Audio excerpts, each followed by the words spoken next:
Breast lump are, breast lump क्या होता है, चलेगा आंसर बताएगा ब्रेस्ट लंप क्या होता है, समझ में आ रहा है ना, ब्रेस्ट लंप डायरेक्टली क्वेश्चन पूछा है, ब्रेस्ट लंप आर ऑप्शन के अकॉर्डिंग आंसर दिया, पहला ऑप्शन है यहां पर है नॉर्मल ब्रेस्ट को ब्रेस्ट लंप कहेंगे क्या, सेकंड ऑप्शन है fibrocystic breast are characterised by the plumpiness and usually discomfort on one and both breast, और थर्ड ऑप्शन है यहां पर लार्ज ब्रेस्ट, और फोर्थ ऑप्शन यहां पर none of the above, fourth option मैंने काट दिया, तीन ऑप्शन आपके सामने हैं। ब्रेस्ट लंप किसको कहेंगे, क्या नॉर्मल ब्रेस्ट को ब्रेस्ट लंप कहेंगे, क्या लार्ज ब्रेस्ट को ब्रेस्ट लंप कहेंगे, क्या ब्रेस्ट के अंदर फाइब्रोसिस्टिक ब्रेस्ट हो जाएगा, क्या ब्रेस्ट फाइब्रोसिस्टिक है जो कि प्लम्पिंग और यूजुअली डिस्कंफर्ट करता है, वन या दोनों ब्रेस्ट के अंदर, एक या दोनों ब्रेस्ट के अंदर अगर डिस्कंफर्ट कर रहा है, फाइब्रोसिस्टिक ब्रेस्ट हो रखा है, तो क्या कहेंगे, चलिए आंसर आपको बताना है क्या इसका करेक्ट आंसर होगा।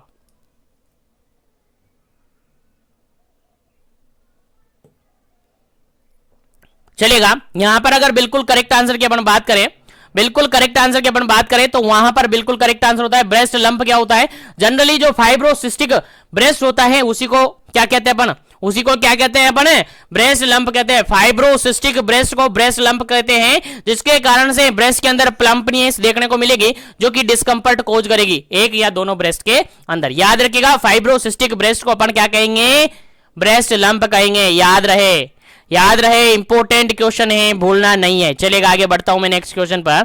नेक्स्ट क्वेश्चन आपके सामने सिंपल सा 17 नंबर क्वेश्चन है, और 17 नंबर क्वेश्चन आपके लिए काफी इंपॉर्टेंट है, याद होना चाहिए, याद होना चाहिए। 70 नंबर क्या कहता है, what is the common cause of the breast lump या लंपी ब्रेस्ट, चलेगा आंसर बताइएगा क्या इसका करेक्ट आंसर है। जो लंपी ब्रेस्ट होता है या ब्रेस्ट लंप हो जाता है तो उसका कारण क्या होता है, उसका कॉमन कोज क्या होता है, चलेगा आंसर आपको बताना है। मोस्ट कॉमन कोज यहां पर आपसे पूछा है, क्या कारण हो सकते हैं। पहला ऑप्शन यहां पर है no breast engorgement, no breast engorgement, second option है fibrocystic breast disease, FBD also referred the cystic mastitis, third option है यहां पर एक्सक्लूसिव ब्रेस्ट फीडिंग, और फोर्थ ऑप्शन है यहां पर नन ऑफ दी अबोव। चलेगा बताएगा जो लंपी ब्रेस्ट डेवलप होता है, ब्रेस्ट लंप डेवलप होता है, वो किसके कारण से होता है, क्या उसका कारण होता है, क्या ब्रेस्ट फीडिंग नहीं करवाएंगे तब होगा, क्या एक्सक्लूसिव ब्रेस्ट फीडिंग करवाएंगे तब होगा, या फिर क्या उसके अंदर फाइब्रोसिस्टिक डिजीज हो जाएगी तब होगा। चलेगा आंसर आपको देना है फटाफट से, क्या इसका करेक्ट आंसर होगा।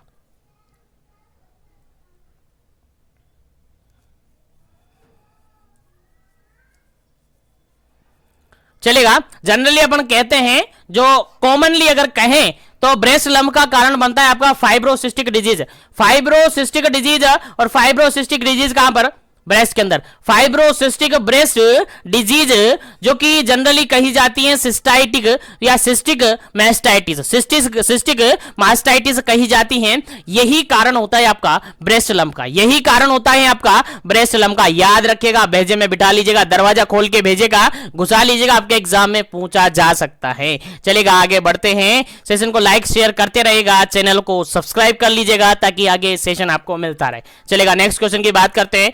नेक्स्ट क्वेश्चन आपका 18 नंबर 18 नंबर क्वेश्चन है, और 18 नंबर क्वेश्चन सिंपल सा ये कहता है sign and symptom of lump of breast, breast lump अगर हो रखा है, किसी लेडी को ब्रेस्ट लंप हुआ है तो उसके अंदर सिम्टम्स क्या देखने को मिलेंगे, साइन एंड सिम्टम्स क्या देखने को मिलेंगे। आंसर आपको देना है फटाफट से, पहला ऑप्शन, ऑप्शन के अकॉर्डिंग आंसर देना है, क्या उसका करेक्ट आंसर होगा। पहला ऑप्शन यहां पर है टेंडरनेस देखने को मिलेगी, स्वेलिंग देखने को मिलेगी, पेन देखने को मिलेगा ब्रेस्ट के अंदर, and nipple discharge of the nipple discharge देखने को मिलेगा, या इन्फ्लामेशन देखने को मिलेगा, इंटरमिटेंट और परसिस्टेंट ब्रेस्ट इंगोजमेंट देखने को मिलेगा, सिस्ट और लंप देखने को मिलेगा।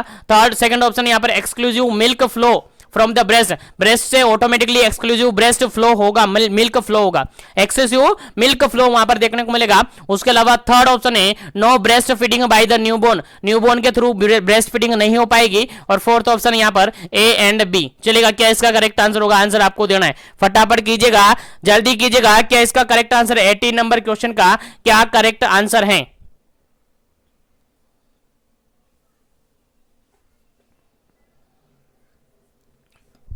चलेगा इस क्वेश्चन का अगर बिल्कुल करेक्ट आंसर अपन देते हैं, 18 नंबर क्वेश्चन का बिल्कुल करेक्ट आंसर अपन देते हैं तो ऑप्शन नंबर फर्स्ट बिल्कुल करेक्ट आंसर होता है। अगर ब्रेस्ट के अंदर टेंडरनेस हो रखा है, स्वेलिंग हो रखा है, ब्रेस्ट के अंदर पेन हो रहा है, निपल डिस्चार्ज हो रहा है, इन्फ्लामेशन हो रहा है, इंटरमीडिएट परसिस्टेंट ब्रेस्ट इंगोर्जमेंट देखने को मिल रहा है या सिस्टिक और लंप देखने को मिल रहा है, that consider your breast limp. That consider करेंगे आप, क्या कंसीडर करेंगे कि ब्रेस्ट लंप हुआ है। क्या क्या टेंडरनेस देखने को मिलेगा और क्या देखने को मिलेगा, पेन देखने को मिलेगा, स्वेलिंग देखने को मिलेगी, निप्पल डिस्चार्ज हो रहा होगा या फिर परसिस्टेंट ब्रेस्ट इंगोर्जमेंट वहां पर देखने को मिलेगा या फिर सिस्ट और लंप देखने को मिलेगा। तो आप डायरेक्टली कह देंगे कि क्या है, ब्रेस्ट लंप है। क्या कह देंगे डायरेक्टली, क्या है, ब्रेस्ट लंप है। उम्मीद है समझ में आ गया होगा, तो याद रहेगा। चलिएगा आगे बढ़ते हैं नेक्स्ट क्वेश्चन पर, आगे बढ़ते हैं नेक्स्ट क्वेश्चन पर। और नेक्स्ट क्वेश्चन काफी सिंपल सा, काफी इजी सा क्वेश्चन है, समझ में आ जाना चाहिए, भेजे में बिठा लेना चाहिए। 19 नंबर क्वेश्चन कहता है sign and symptom of mastitis are except करके पूछा है कि मास्टाइटिस के सभी ऑप्शन साइन एंड सिम्टम हैं, लेकिन एक ऑप्शन है जो कि मास्टाइटिस का साइन एंड सिम्टम नहीं है। चलेगा आंसर आपको बताना है फटाफट से, क्या इसका करेक्ट आंसर है। पहला ऑप्शन है यहां पर फीवर, मास्टाइटिस के अंदर फीवर आता है कि नहीं आता है। सेकेंड ऑप्शन है ब्रेस्ट इंगोर्जमेंट, थर्ड ऑप्शन है ब्रेस्ट में बी टेंडर और फोर्थ ऑप्शन है कूल टू टच। चलेगा आंसर आपको बताना है क्या इसका करेक्ट आंसर होगा। मास्टाइटिस की बात की जा रही है कि मास्टाइटिस का साइन एंड सिम्टम है, लेकिन एक्सेप्ट करके एक निकालना है जो कि गलत ऑप्शन है। चलेगा अगर अपन बात करते हैं यहां पर, तो मास्टाइटिस के अंदर फीवर देखने को मिलता है, क्योंकि मास्टाइटिस क्या है, इन्फेक्शन है, और इन्फेक्शन है तो जनरली फीवर तो देखने को मिलेगा ही मिलेगा। फीवर तो जनरली देखने को मिलता है, तो ये तो ऑप्शन होगा ही होगा, बिल्कुल होगा। उसके अलावा ब्रेस्ट इंगोर्जमेंट देखने को मिलेगा, बिल्कुल मास्टाइटिस है तो ब्रेस्ट इंगोर्जमेंट देखने को मिल सकता है, बिल्कुल ये भी यहां पर हो सकता है, बिल्कुल सही ऑप्शन है। उसके अलावा अगर बात करें ब्रेस्ट में भी टेंडर, ब्रेस्ट के अंदर टेंडरनेस होगी, हाँ बिल्कुल ब्रेस्ट के अंदर टेंडरनेस हो सकती है, ब्रेस्ट के अंदर टेंडरनेस हो सकती है, लेकिन बात करें कूल ब्रेस्ट होगा नहीं होगा, कूल नहीं लगेगा। अगर हम टच करेंगे तो वो वार्म लगेगा, कैसा लगेगा, वार्म तो हमें लगेगा, गर्म लगेगा, ठंडा नहीं लगेगा। तो कूल टू टच, टच करने पर कूल नहीं लगेगा, कैसा लगेगा, वार्म लगेगा, गर्म लगेगा। तो इसका करेक्ट आंसर क्या होता है, ऑप्शन नंबर डी, जो कि इसका ऑप्शन नहीं है, इसका क्लिनिकल फीचर नहीं है। तो इस क्वेश्चन का राइट आंसर डी ऑप्शन हो जाएगा, कूल टू टच, बिल्कुल करेक्ट आंसर हो जाता है इस क्वेश्चन का ऑप्शन नंबर डी। चलेगा आगे बढ़ते हैं नेक्स्ट क्वेश्चन पर। नेक्स्ट क्वेश्चन आपके सामने काफी इजी सा, काफी सिंपल सा क्वेश्चन, सिंपल सा कह रहा है what is the meant by the pelvic pain. Pelvic pain से आप क्या समझते हैं, पेल्विक पेन क्या होता है। चलिएगा आंसर आपको बताना है, पेल्विक पेन से आप समझते क्या है, फटाफट से आंसर दीजिएगा। पेल्विक पेन के बारे में आप क्या जानते हैं, फटाफट से आंसर दीजिएगा। पहला ऑप्शन यहां पर देखिएगा, pelvic pain is a common symptom in gynaecology and present in acute और in chronic form, it is a symptom of the underlying disorder. देखिए क्रोनिक पेन सिंपल सा कहा है यहां पर, सेकंड ऑप्शन यहां पर pelvic pain is common disease in gynaecological condition, it present only acute condition, it present only acute condition. और third option यहां पर सिंपल सा क्या कहा जा रहा है, देखिएगा थर्ड ऑप्शन यहां पर सिंपल सा कहा जा रहा है कि pelvic pain is a diagnosis in gynaecology, gynaecological के अंदर या डायग्नोसिस किया जाता है, present in only chronic form. और डी ऑप्शन यहां पर नन ऑफ दी अबव। पहले आप आंसर दीजिएगा, फिर इसका करेक्ट आंसर आपको बताया जाएगा। पेल्विक पेन से आप क्या समझते हैं, पेल्विक पेन से आप क्या समझते हैं, जल्दी से आपको आंसर देना है, क्या इसका करेक्ट आंसर होगा।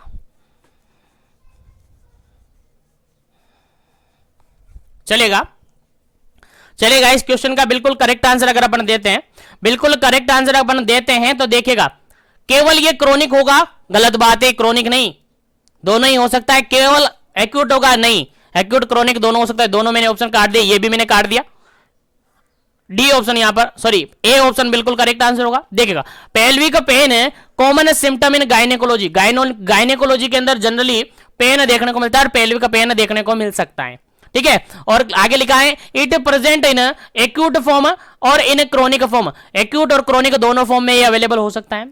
और इसका कारण क्या हो सकता है, अंडरलाइनिंग डिसऑर्डर, उससे रिलेटेड पेल्विक से रिलेटेड अगर कोई डिजीज हो रखी है कि कोई मेडिकल कंडीशन है तो उसके कारण से ये देखने को मिल सकता है। यानी it is the symptom of N underlying disorder, यानी उससे रिगार्डेड जो भी डिसऑर्डर है जिसके कारण से पेन देखने को मिला है, that is your answer is option number first. Option number A बिल्कुल करेक्ट आंसर है कि ये गायनेकोलॉजिकल कंडीशन है, गायनेकोलॉजिकल सिम्टम्स देखने को मिलते हैं और ये क्रोनिक और एक्यूट दोनों फॉर्म मिल सकता है, जरूरी नहीं है एक्यूट ही मिले, जरूरी नहीं है क्रोनिक ही मिले, ठीक है, एक्यूट और क्रोनिक दोनों में मिल सकता है और ये जो भी अंडरलाइनिंग डिसऑर्डर है उसके कारण से ये देखने को मिल जाते हैं। तो बिल्कुल करेक्ट आंसर क्या होता है आपका, ऑप्शन नंबर ए बिल्कुल करेक्ट आंसर हो जाता है। उम्मीद है समझ में आ गया होगा। तो आगे बढ़ते हैं नेक्स्ट क्वेश्चन पर। नेक्स्ट क्वेश्चन आपके सामने काफी इंपोर्टेंट है, 21 नंबर क्वेश्चन और 21 नंबर क्वेश्चन कहता क्या है, देखिएगा। Investigation required to the diagnosis acute pelvic pain, acute pelvic pain को डायग्नोस करने के लिए क्या क्या डायग्नोसिस टेस्ट आप करेंगे, कौन कौन सा इन्वेस्टिगेशन आप करेंगे। Investigation required to the diagnosis of acute pelvic pain, acute pelvic pain को डायग्नोस करने के लिए आप क्या क्या करेंगे। ऑप्शन नंबर फर्स्ट यहां पर है, ऑप्शन नंबर फर्स्ट यहां पर है, देखिएगा। पहला ऑप्शन है यहां पर ब्लड, कंप्लीट ब्लड या haemogram, microscopic examination and culture करेंगे। सेकंड ऑप्शन है यहां पर इम्यूनोलॉजिकल टेस्ट ऑफ प्रेगनेंसी करेंगे, अल्ट्रासोनोग्राफी करेंगे, एक्सरे एब्डोमेन एक्सरे करेंगे, सोनोग्राफी करेंगे, ट्रांसवेजाइनल सोनोग्राफी करेंगे। सी ऑप्शन है ए एंड बी करेंगे और डी ऑप्शन है नन ऑफ दी अबव करेंगे। चलेगा, क्या इसका करेक्ट आंसर है, कौन सा टेस्ट आप करेंगे। अगर एक्यूट पेल्विक पेन देखने को मिल रहा है लेडी को, अगर लेडी को एक्यूट पेल्विक पेन देखने को मिल रहा है तो कौन सा इन्वेस्टिगेशन आप करवाएंगे, कौन सा इन्वेस्टिगेशन आप करवाएंगे। जल्दी से आपको आंसर देना है, क्या इसका करेक्ट आंसर होगा।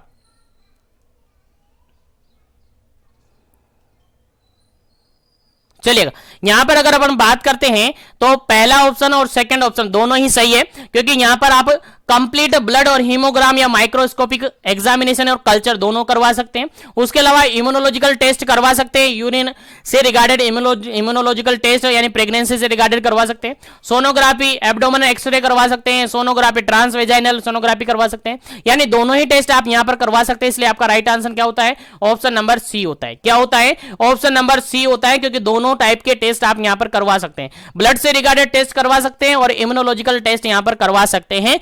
इसलिए आपका ऑप्शन नंबर सी बिल्कुल करेक्ट आंसर हो जाता है इस क्वेश्चन का। चलेगा, आगे बढ़ते हैं नेक्स्ट क्वेश्चन पर। उम्मीद है यहां तक सभी क्वेश्चन समझ में आ गए, तो सेशन को लाइक शेयर कर दीजिएगा ताकि सभी तक सेशन पहुंच जाए, सभी तक क्वेश्चन पहुंच जाए। चलेगा, नेक्स्ट क्वेश्चन की बात करते हैं। नेक्स्ट क्वेश्चन यहां पर सिंपल सा क्या कहता है, देखिएगा। 22 नंबर क्वेश्चन है, causes of chronic pelvic pen. जो क्रोनिक पेल्विक पेन होता है, क्रोनिक मतलब जानते हो ना, क्रोनिक मतलब प्रोग्रेसिव और लॉन्ग टर्म, काफी टाइम बाद या काफी टाइम से और प्रोग्रेसिवली पेन देखने को मिला है, तो उसका कारण क्या क्या हो सकता है, उसका कारण क्या क्या हो सकता है। आंसर आपको देना है फटाफट से, क्या इसका करेक्ट आंसर होगा। पहला ऑप्शन यहां पर देखिएगा, पहला ऑप्शन यहां पर देखिएगा, इरिटेबल बाउल सिंड्रोम हो सकता है, अपेंडिसाइटिस हो सकता है, कॉन्स्टिपेशन हो सकता है, डाइवर्टिकुलाइटिस, उसके अलावा intestinal cystitis, urethral syndrome, calculi, diabetes और हाइपरटेंशन। सेकेंड ऑप्शन है disease of bone, ligaments, muscles of lumbosacral region, nerve compression, inguinal और फिमोरल और पीआईडी, एंडोमेट्रियोसिस और एडेनोमायोसिस। और थर्ड ऑप्शन है ए एंड बी और फोर्थ ऑप्शन है none of the above. चलेगा, अब आंसर बताएगा क्या इसका करेक्ट आंसर होगा। क्रोनिक पेल्विक पेन का क्या करेक्ट आंसर होगा। कोजेज आपसे पूछा है कि क्रोनिक पेल्विक पेन के कारण क्या क्या हो सकते हैं। क्रोनिक पेल्विक पेन के कारण की अगर बात करें अपन, तो यहां पर ऑप्शन नंबर सी बिल्कुल करेक्ट आंसर होगा। ए और बी दोनों ही ऑप्शन सही है, ए और बी दोनों ही ऑप्शन सही है कि अगर बोन से रिगार्डेड प्रॉब्लम है तो भी हो सकता है, लिगामेंट से रिगार्डेड प्रॉब्लम है तब भी हो सकता है, अगर मसल्स यानी लंबोसेक्रल रीजन से प्रॉब्लम है तो हो सकता है, इंग्वाइनल, फीमोरल या फिर पीआईडी पेल्विक इन्फ्लेमेटरी डिजीज है तो हो सकता है, एंडोमेट्रियोसिस है तो हो सकता है, एडेनोमायोसिस है तो हो सकता है, उसके अलावा अपेंडिसाइटिस है तो हो सकता है, कॉन्स्टिपेशन है तो हो सकता है। तो कुल मिला के ये सभी डिसऑर्डर है, सभी डिजीज हैं, इनके अकॉर्डिंग, इनके कारण से अगर पेन हो रहा है that is a chronic pain, और ये दोनों ही कारण यहां पर हो सकते हैं, इसलिए ऑप्शन नंबर सी आपका करेक्ट आंसर हो जाता है। ऑप्शन नंबर सी आपका करेक्ट आंसर हो जाता है। उम्मीद है समझ में आ गया होगा। तो आगे बढ़ जाते हैं नेक्स्ट क्वेश्चन पर, आगे बढ़ जाते हैं नेक्स्ट क्वेश्चन पर। और नेक्स्ट क्वेश्चन आपके सामने काफी इंपॉर्टेंट है, समझ में आ जाना चाहिए। देखिएगा 23 number, POP, plaster of Paris है क्या? चलेगा नहीं, प्लास्टर ऑफ पेरिस नहीं है, यहां पर कोई भी नहीं बोलेगा प्लास्टर ऑफ पेरिस है। पीओपी क्या है उसका आंसर ऑप्शन के अकॉर्डिंग देना है, ठीक है। अपना आंसर नहीं लगाए, अपना आंसर ऑप्शन देके फिर लगाए, जल्दीबाजी ना करे, पीओपी को प्लास्टर ऑफ पेरिस ना बोले और अपना आंसर यहां पर सबमिट करे। चलेगा, पहला ऑप्शन देखेगा, pelvic organ prolapse is one of the common clinical condition in gynecology, especially among the parous women, especially among the parous women. Second option है, pelvic organ prolapse is one of the common disease in gynecology, especially in nulliparous women. Third option है यहां पर, pelvic organ prolapse specially in the nulliparous women. और fourth option है यहां पर, none of the above. चलेगा, आप बताइएगा क्या इसका करेक्ट आंसर है। पीओपी जनरली आप क्या समझते हैं पीओपी से? पीओपी बोले तो पेल्विक ऑर्गन प्रोलेप्स, जो पेल्विक ऑर्गन है अगर उनका प्रोलेप्स देखने को मिल रहा है, प्रोलेप्स मतलब प्रोट्रूजन एक तरीके से देखने को मिल रहा है, तो हम कहेंगे क्या? चारों ऑप्शन में से कौन सा ऑप्शन यहां पर गलत, सॉरी सही है? फोर्थ ऑप्शन में काट देता हूं, चलेगा, फोर्थ ऑप्शन यहां पर करेक्ट आंसर नहीं होगा। तीन ऑप्शन में से आपको आंसर बताना है, चलेगा, आंसर बताइएगा क्या इसका करेक्ट आंसर है।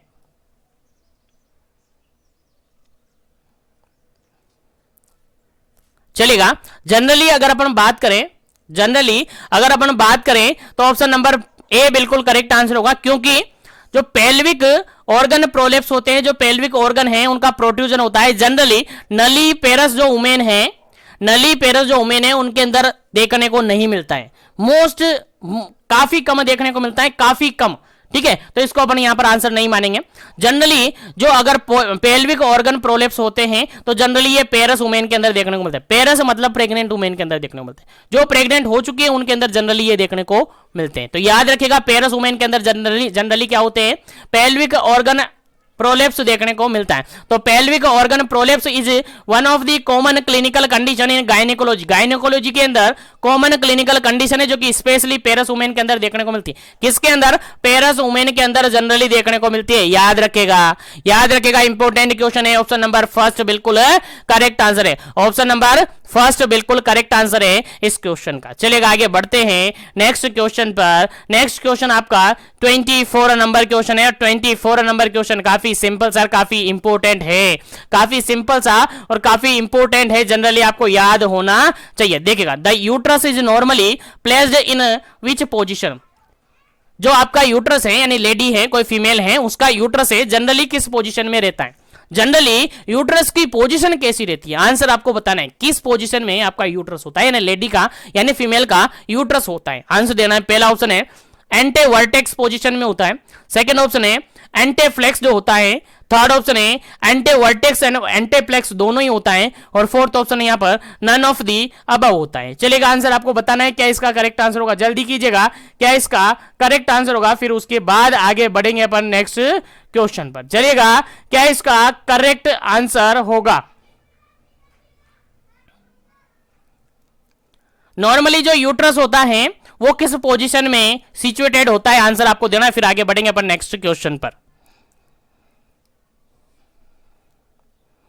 चलेगा, अगर बात करें यूट्रस की, तो यूट्रस की जो पोजीशन होती है जनरली दोनों ही तरीके से होती है, यानी एंटी वर्टेक्स भी होती है और एंटी फ्लेक्शन भी होती है। एंटी वर्टेक्स और एंटी फ्लेक्स दोनों ही पोजीशन में होता है आपका यूट्रस।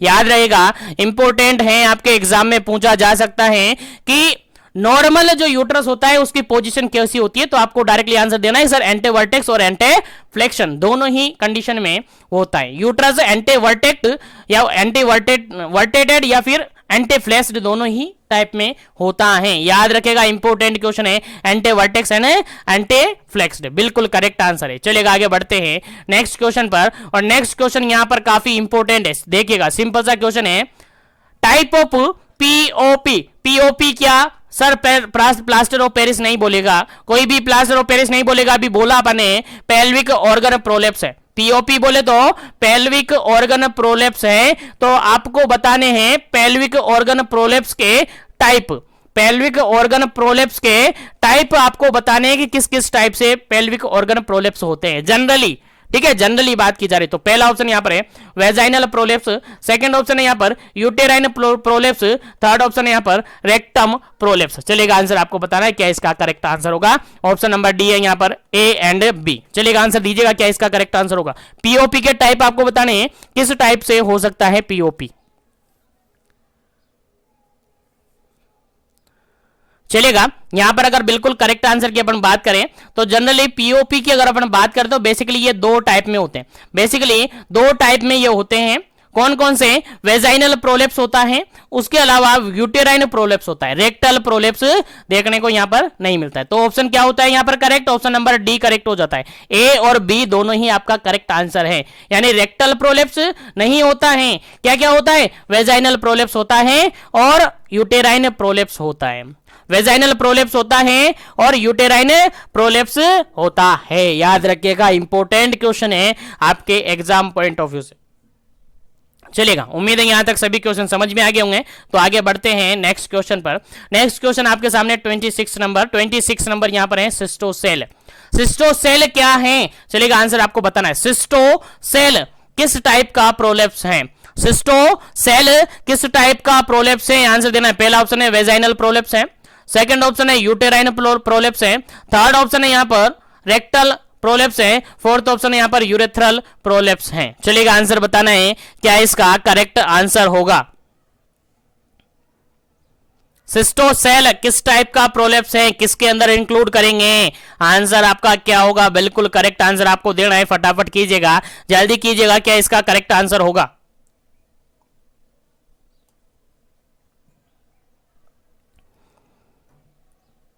चलेगा, यहां पर अगर बिल्कुल करेक्ट आंसर की बात करें तो सिस्टोसेल जनरली वेजाइनल प्रोलेप्स होता है। सिस्टोसेल जनरली वेजाइनल प्रोलेप्स होता है जिसके अंदर जनरली क्या होता है? ब्लैडर।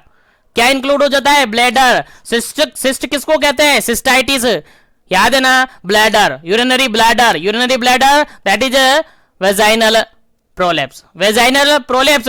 और इसके अंदर भी जनरली अगर बात करें तो एंटीरियर वाल प्रोलेप्स, एंटीरियर वाल प्रोलेप्स की बात की जाएगी जब सिस्टोसेल की बात की जाएगी। याद रखिएगा, इंपॉर्टेंट क्वेश्चन है। और यहां से कह दूं कि सिस्टोसेल होता है 2/3 पार्ट प्रोलेप्स होता है। कितना पार्ट प्रोलेप्स होता है? अपर 2/3। याद रखिएगा, इंपॉर्टेंट है, अपर 2/3 पार्ट यहां पर क्या होता है? प्रोलेप्स होता है। सिस्टोसेल में अपर 2/3 पार्ट क्या होता है?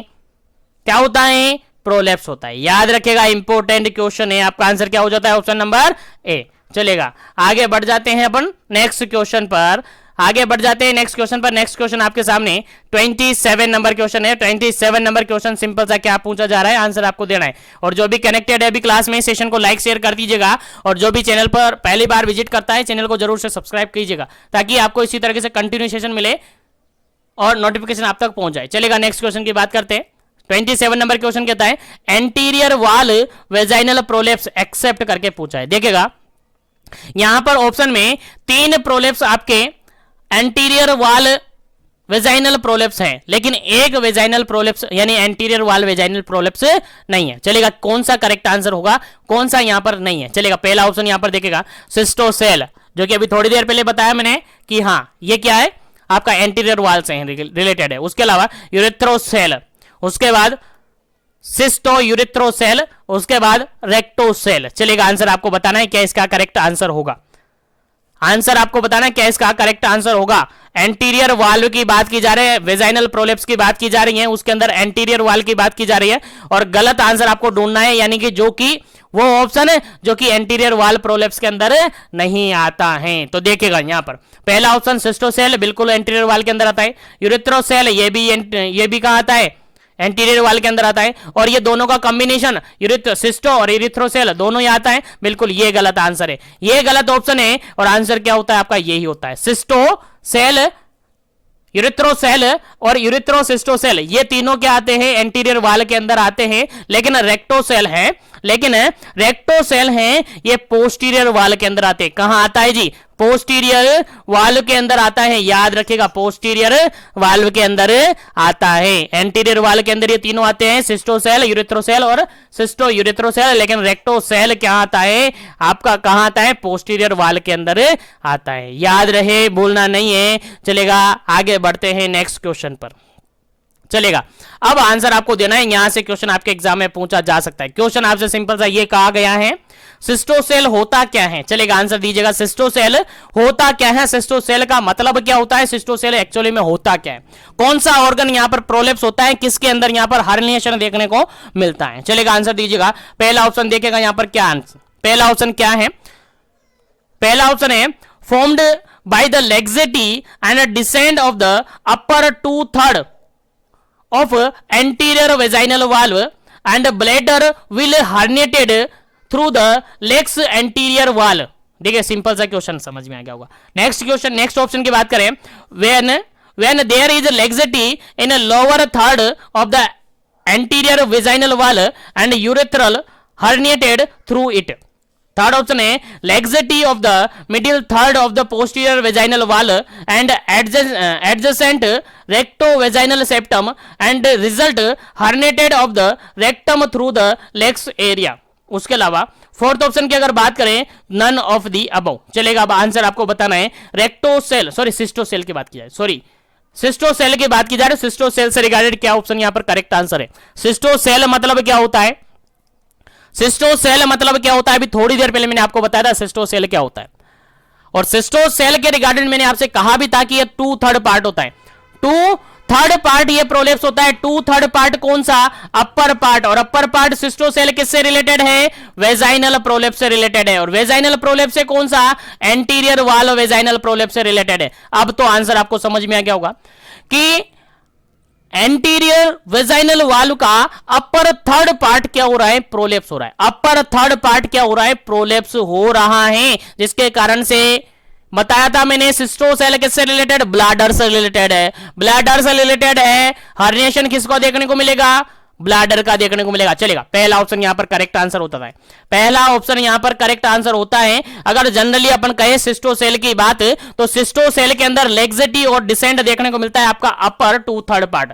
कौन सा, अपर 2/3 पार्ट के अंदर यहां पर लेग्जेटी और डिसेंड देखने को मिलता है। कहां पर, एंटीरियर वाल है, एंटीरियर वेजाइनल वाल है, जिसके कारण से हर्निएशन देखने को मिलता है। कहां पर, ब्लेडर के अंदर, कहां पर, लेग्स एंटीरियर वाल के अंदर। याद रखिएगा, इंपॉर्टेंट क्वेश्चन है, उम्मीद है समझ में आ गया होगा। सिंपल सा पार्ट इतना याद रखना है आपको। सिस्टोसेल की अगर बात की जाए, सिस्टोसेल की अगर बात की जाए तो सबसे पहला काम आपका है कि ये एंटीरियर वाल का पार्ट है, एंटीरियर वाल्व प्रोलेप्स यहां पर होगा। कौन सा पार्ट, एंटीरियर वाल्व प्रोलेप्स होगा। उसके बाद बात की जाए सिस्टोसेल, सिस्टोसेल डायरेक्टली रिलेटेड होता है आपका ब्लैडर से। ब्लैडर कहां पर होता है, ऊपर होता है, तो अपर पार्ट। ब्लैडर कहां पर होता है, ऊपर होता है, अपर पार्ट होता है। और सबसे बात अगर अपन इंपॉर्टेंट बात याद रखें तो 2/3 पार्ट या डिसेंड होता है। कितना, 2/3 पार्ट डिसेंड होता है। तो सिंपल सा कह सकते हैं सिस्टोसेल कब होता है, इसमें लेग्जेटी आती है, डिसेंड होता है अपर पार्ट, वो भी कितना, 2/3 पार्ट, और एंटीरियर वाल होता है, और ब्लैडर इसके अंदर क्या होता है, हर्निएटेड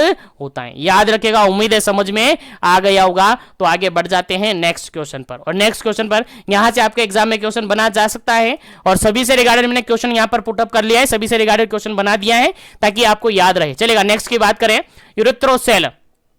नेक्स्ट अगर बात करें तो यूरिथ्रोसेल, और यूरिथ्रोसेल भी आप सबको याद होगा एंटीरियर वेजाइनल वाल्व से रिगार्डेड है, एंटीरियर वेजाइनल वाल्व से रिगार्डेड है। याद रखिएगा, इंपॉर्टेंट। यूरिथ्रोसेल क्या होता है, चलेगा, पहला ऑप्शन यहां पर है formed by the laxity and descend the upper 2/3 of the anterior valve and bladder will herniated through the legs anterior valve. Second option यहां पर when there is the laxity of the lower third of the anterior valve and urethra herniated through it, urethra herniated through it। और third option है laxity of the middle third of the posterior valve and adjacent vaginal septum and result the herniated the rectum through the legs area, और fourth option है none of the above. चलिएगा, answer आपको समझ में आ गया होगा। सबसे पहला तो काम आपका ये बनता है यूरिथ्रोसेल किससे रिलेटेड, यूरिथ्रा से। यूरिथ्रोसेल किससे रिलेटेड, यूरिथ्रा से हैं। अब यूरिथ्रा की बात की जा रही है, और उसके बाद मैंने कहा है कि किस वाल से रिलेटेड, एंटीरियर वेजाइनल वाल से रिलेटेड है। तो पहले तो ये ऑप्शन आप ढूंढिए, ये ऑप्शन आप ढूंढिए। हर्नेटेड कौन होगा यहां पर, यूरिथ्रा होगा। हर्नेटेड कौन हो रहा है, देखिएगा यहां पर यूरिथ्रा हर्नेटेड हो रहा है। हर्नेटेड कौन हो रहा है, यूरिथ्रा हर्नेटेड होगा, और एंटीरियर वाल है, बिल्कुल एंटीरियर वाल है। बस आंसर यही होगा, सिंपल सी बात है यार। यूरिथ्रोसेल की बात की जा रही है तो ऑप्शन नंबर बी बिल्कुल राइट आंसर होगा। यहां पर अगर देखे जाए तो लेग्जेटी और डिसेंड होता है आपका लोअर थर्ड पार्ट। कौन सा, lower third part, lower third part यानी कि 1/3 पार्ट, ठीक है। यानी यहां पर लेग्जेटी और डिसेंड देखने को मिलता है आपका लोअर थर्ड पार्ट, और किसका पार्ट है, एंटीरियर वाल वेजाइना का है, एंटीरियर वेजाइनल वाल है। और इसके अंदर हर्नेशन देखने को किसका मिलेगा, यूरिथ्रा का देखने को मिलेगा, क्योंकि यूरिथ्रोसेल है, यूरिथ्रो नाम से मीनिंग निकल रहा है यार, ठीक है। तो उम्मीद है समझ में आ गया होगा। तो याद रखिएगा, इंपॉर्टेंट है, बस थोड़ा सा आपको याद रखना है, थोड़ा सा समझना है, दिमाग दौड़ाना है, आंसर आपको आ जाएगा। चलेगा, नेक्स्ट क्वेश्चन की बात करते हैं। नेक्स्ट क्वेश्चन आपके सामने 30 नंबर यहां पर रेक्टोसेल्स हैं। 30 नंबर यहां पर किससे रिलेटेड है, रेक्टोसेल है। और रेक्टोसेल किससे रिलेटेड है जी, पोस्टीरियर वाल्व से, पोस्टीरियर वेजाइनल वाल्व से रिलेटेड है। अब आंसर निकालिए, क्या इसका राइट आंसर होगा। पहला ऑप्शन देखिएगा, formed by the laxity and descend the upper 2/3 part of the anterior wall. अब एंटीरियर वाल आ गया तो आपका आंसर खत्म, बिल्कुल हट जाएगा, क्योंकि रेक्टोसेल, लेकिन उसके लिए भी समझ में आना चाहिए ना, रेक्टोसेल है क्या। रेक्टोसेल आपका पोस्टीरियर वेजाइनल वाल्व से रिलेटेड है, ये आपको याद होगा तभी तो आप निकालेंगे, नहीं तो गलत हो जाएगा। नहीं तो आप कोई सा भी ऑप्शन लगा देंगे, तुक्का मार देंगे, तुक्के से काम चलेगा नहीं, आपको याद होना चाहिए, ठीक है। तो पोस्टीरियर वाल से रिलेटेड है, तो एंटीरियर वाल के सारे हटा देंगे, पोस्टीरियर वाल अपना आंसर हो जाएगा, ठीक है। तो पहला ऑप्शन मैंने यहीं पर हटा दिया। सेकंड ऑप्शन की अगर बात करें, when there the laxity of the lower third of the anterior wall, देखिएगा यहां पर एंटीरियर वाल है, ये भी हट गया। थर्ड ऑप्शन की बात करें, laxity of the middle third of the posterior wall, हाँ बिल्कुल ये हो सकता है। Wall adjacent recto vaginal septum as a result the herniation of the rectum through the legs area. देखिएगा, रेक्टोसेल की बात की जाए तो हर्निएशन किसके अंदर देखने को मिलेगा, सिंपल सा रेक्टम के अंदर देखने को मिलेगा। देखिए, अगर ऐसे कीवर्ड को पकड़कर चले ना तो 100% अगर क्वेश्चन आया ना 100% सही होगा, 100% सही होगा। और इस तरीके से आपको कोई बताएगा नहीं, मैं पहले बता दूं, इसलिए थोड़ा समझ के, थोड़ा कंसंट्रेशन के साथ क्लास में बने रहेगा, और सभी तक सेशन पहुंचना चाहिए। बस इतना सा काम करना है आपको, लाइक शेयर जरूर करना है, और कुछ नहीं ले रहा आपसे। चलेगा, यहां पर अगर बिल्कुल करेक्ट आंसर की बात करें, फोर्थ ऑप्शन देखने की जरूरत नहीं है, आपको सब कुछ समझ में आ गया होगा। 30 नंबर का जो क्वेश्चन है आपका क्या हो जाएगा, ऑप्शन नंबर सी हो जाएगा। ऑप्शन नंबर सी आपका करेक्ट आंसर हो जाएगा, क्योंकि यहां पर रेक्टोसेल है, पोस्टीरियर वाल से रिलेटेड है। किस वाल से, पोस्टीरियर वेजाइनल वाल से रिलेटेड है, और पोस्टीरियर वेजाइनल वाल का एक ही ऑप्शन यहां पर है, एंटीरियर तो मैंने काट ही दिया, दोनों पोस्टीरियर वाल का यही है। तो यहां पर अगर रेक्टोसेल की बात करें तो रेक्टोसेल के अंदर जो होता है वो मिडिल थर्ड की बात की जाए, मिडिल थर्ड की बात की जाएगी, किसकी, middle third posterior vaginal valve की बात की जाएगी, जिसके कारण से आपका रेक्टम क्या होता है, हर्नेशन हो जाता है। रेक्टम का हर्नेशन यहां पर देखने को मिलता है, याद रखेगा, इंपॉर्टेंट है। चलेगा, नेक्स्ट क्वेश्चन की अगर अपन बात करें, नेक्स्ट क्वेश्चन की अगर अपन बात करें तो एंटेरोसेल, नेक्स्ट क्वेश्चन है आपका एंटेरोसेल, और एंटेरोसेल भी किससे रिलेटेड है आपको याद होना चाहिए। एंटेरोसेल किससे रिलेटेड है आपको याद होना चाहिए। एंटेरोसेल की अगर बात करें तो यहां पर ना तो आपका एंटीरियर वाल है, ना आपका पोस्टीरियर वाल है, ये वॉल्ट प्रोलेप्स है। क्या है, वॉल्ट प्रोलेप्स है, याद रखिएगा, इंपॉर्टेंट है, वॉल्ट प्रोलेप्स है। अब आंसर आपको देना है वॉल्ट प्रोलेप्स से रिगार्डेड। चलेगा, पहला ऑप्शन यहां पर है, laxity of the upper third of the posterior vaginal valve result in the herniation of the pouch of Douglas, herniation of the pouch of Douglas. Second option है यहां पर, form by the laxity of the descend of upper 2/3 of the anterior wall and bladder herniated through the legs area. Third option है यहां पर है, when there is laxity and lower third of the anterior valve urethra herniated through the it, और fourth option है laxity of middle of the posterior वाल vagina, posterior vaginal valve and adjacent the recto-vaginal septum and result the herniation of the rectum through the legs area। चलिएगा answer आपको देना है फटाफट से, क्या इसका करेक्ट आंसर होगा।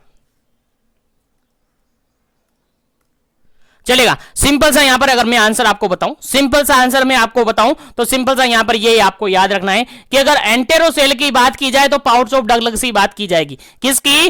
पाउच ऑफ डगलस की बात की जाएगी। और पाउच ऑफ डगलस आ गया, आपका डायरेक्टली आंसर आ जाएगा। क्या आ जाएगा जी? एंटेरोसेल आ जाएगा। यहां पर जनरली अपन कहे ना तो अपर थर्ड पार्ट पोस्टीरियर वेजाइनल वाल के अंदर ही आता है, और posterior vaginal third posterior vaginal part के अंदर, पोस्टीरियर वेजाइनल वाल्व के अंदर अगर अपर थर्ड पार्ट अगर क्या हो जाता है? लैक्सेटिव हो जाता है, डिसेंड हो जाता है, तो उसके कारण से आपका जो पाउच ऑफ डगलस है ना उसके अंदर क्या होता है? हर्निएशन देखने को मिलता है। क्या देखने को मिलता है? हर्निएशन देखने को मिलता है। तो इस क्वेश्चन का राइट आंसर क्या होता है आपका? ऑप्शन नंबर फर्स्ट हो जाता है। ऑप्शन नंबर फर्स्ट हो जाता है इस क्वेश्चन का राइट आंसर। उम्मीद है आप सबको याद है, उम्मीद है आप सबको याद रहेगा, उम्मीद है आप सबको याद होना चाहिए। और उम्मीद है यहां तक के सारे क्वेश्चन आपने इजीली समझ में आ गए होंगे, सारे क्वेश्चन आपको समझ में आ गए होंगे। तो इस सेशन को यहीं पर फिनिश करेंगे, रिमेनिंग क्वेश्चन को अपन नेक्स्ट क्वेश्चन के अंदर, नेक्स्ट सेशन के अंदर डिस्कस करेंगे। तो उम्मीद है सारे क्वेश्चन समझ में आ गए होंगे। तो सेशन को ज्यादा से ज्यादा लाइक करें, ज्यादा से ज्यादा शेयर करें, ताकि सभी तक क्वेश्चन पहुंचे, सभी तक सेशन पहुंचे और सभी को बेनिफिट हो सके। तो जो भी कैंडिडेट पहली बार विजिट कर रहे हैं, बार बार विजिट करते हैं, चैनल को सब्सक्राइब नहीं किया है तो चैनल को जरूर से सब्सक्राइब कर ले, ताकि इसी तरीके से कंटिन्यू सेशन आपको मिलते रहे। बाकी आज के लिए इतना ही, मिलते हैं नेक्स्ट सेशन के अंदर जल्द ही। जब तक के लिए बने रहे जीवन education, wish all the best. Thank you very much for joining this session.